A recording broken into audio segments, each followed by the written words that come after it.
Okay, but can we just take like 1 second to appreciate my winter socks? Look at these bad boys. Look how fluffy they are. Ah!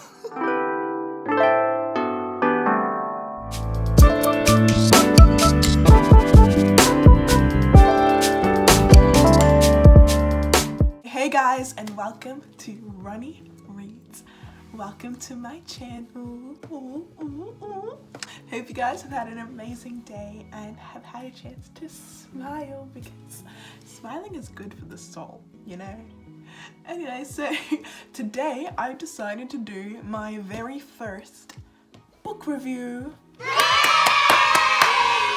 So I'm self-dubbed a book review baby, so I'm gonna do my best and hope for the best, you know?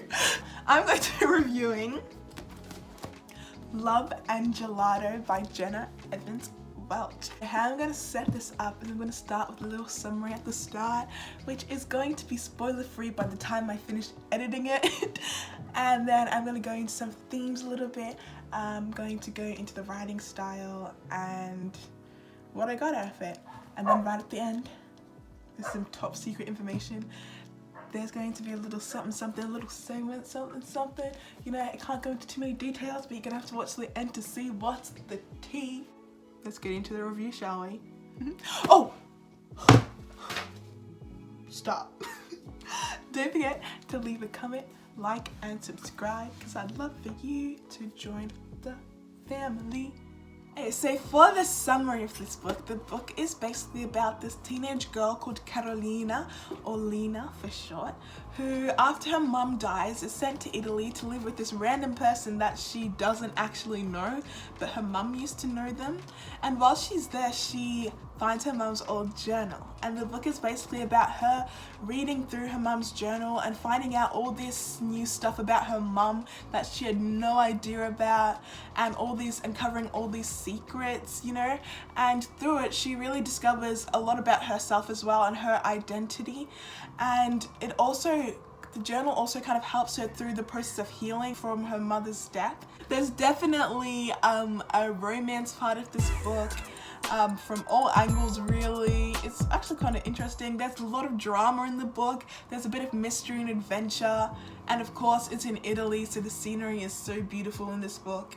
So that's probably about all I can say without spoiling the entire book. And I hope I did a pretty good job with not spoiling things. If I did, like, let me know, because I tried so hard. It's like my 100th take. But yeah, that's about the book in a nutshell. Well, I thought I'd go into a bit more on the writing style and some critiques and the genre and the audience and all that good stuff. So let's get into it. The genre of this book is fiction, obviously, but I would classify it more as a contemporary romance kind of novel, but it's also young adult, so that also goes into the age group, I guess. So the age group is young adult, but the actual book says it's 12+, so anyone from the ages of 12 up can read it, and I would recommend it to everyone who's 12+, because great book. The first thing about the writing style, Jenna Evans Welch, when she was writing on Lena's perspective, she used lots of informal language. It was more of a conversational style of writing than like a storytelling, like once upon a time there was a big bad wolf, you know. It was more conversational. She used lots of similes in her writing. There was this one time she was like, there's something was as silky as Nutella. Where did that come from? But I was like, I know what Nutella is. Damn, I just had Nutella for breakfast, you know?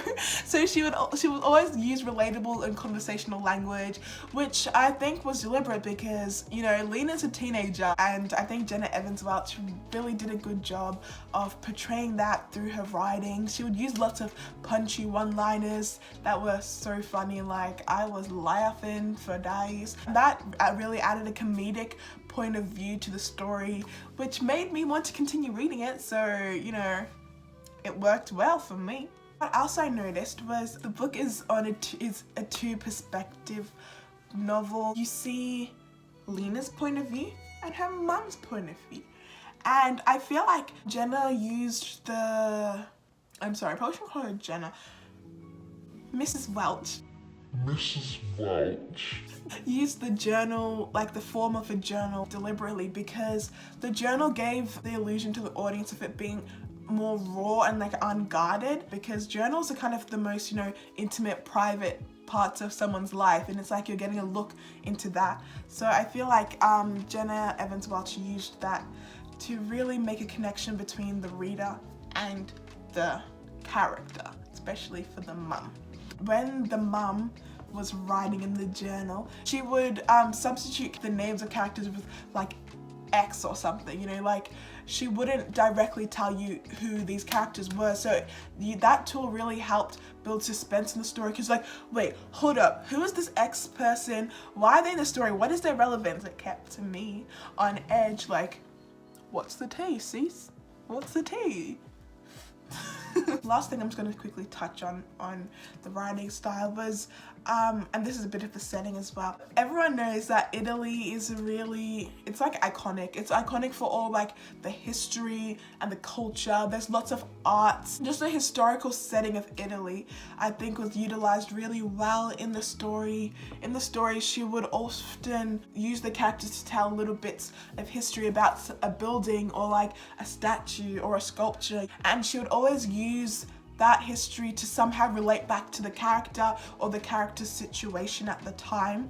And she also used foreshadowing sometimes. She used lots of metaphors, all that good stuff, you know. I know I just said the last thing before, but the actual last thing about the writing style was I noticed that she immersed lots of Italian into the book. But I feel like there were times when she would translate the Italian for us non-Italian speaking readers, and there were times she also would not.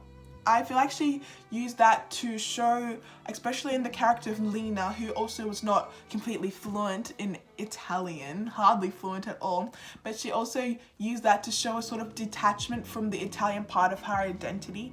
And I feel like she really used that to tell us more about her characters and, you know, to feel a connection, because she didn't know what was going on and I didn't know what the people were saying. So, yay. Critiques. I don't actually have many critiques of this book because I personally loved it. I loved it. But these are just the kind of things that I noticed in the book that could have been changed a little bit. The first one, the romance, it was kind of fast paced in my opinion. It was like over a summer or something. So I kind of feel like that made it not so realistic in my opinion, because I don't know, I just haven't seen it happen personally, but it might happen. If you're into that kind of escapist romance kind of novels that aren't really realistic-ish, in my opinion again, but yeah, if you're into that kind of thing, just a lighthearted read, then that's definitely what I reckon Love and Gelato is. There were, like, not many, but there were just a couple of loose ends in the book. There were definitely a couple of character reactions that I didn't quite understand and it wasn't really explained.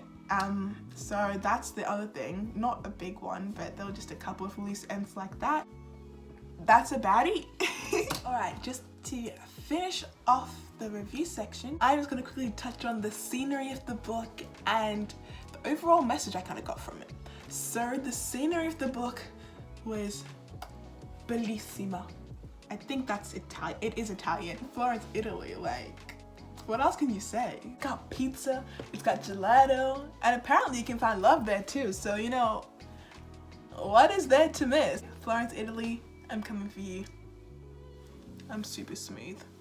The overall message I got, it's kind of I know, super unique. I totally made it up all by myself, but good things can come from a potentially bad situation. That probably makes zero sense, but if you read the book, you kind of understand Carolina, her mom died and she moves to Italy. At the start, that was a really bad thing for her, but I feel like she got a lot of good out of her stay in Italy. So yeah, that's about the tea on Love and Gelato. Now, this top secret segment that ain't nobody heard about, it is brand new, it is fresh. No, literally, it is fresh. It is literal produce.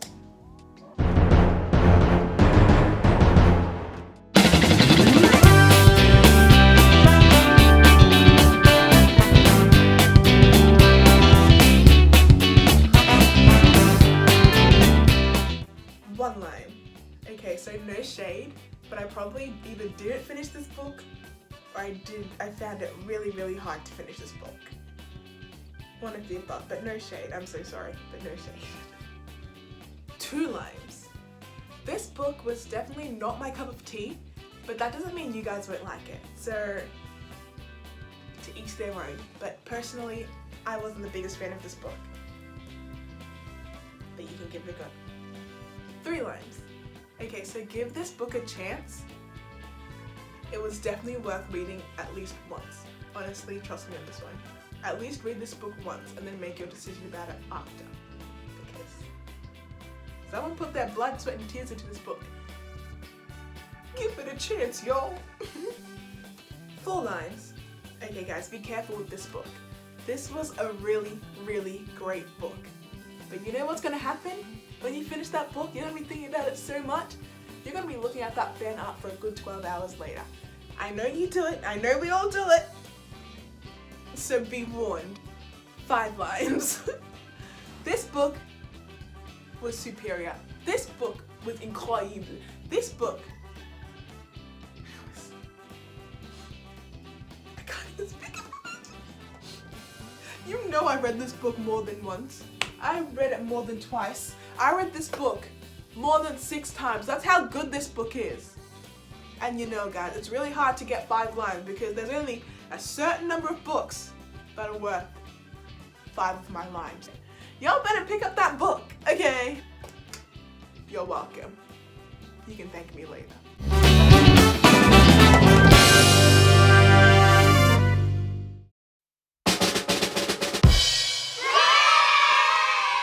Thank you so much for watching my first book review. I had so much fun making it, even though it took me like 1,000 tries trying not to spoil the entire book. But I really hope you give the book a chance because it's worth it. It's a really good book, and I hope I was able to help you out a little bit in choosing to read the book. So I can't wait to see you guys again, and I will see you when I see you. Bye.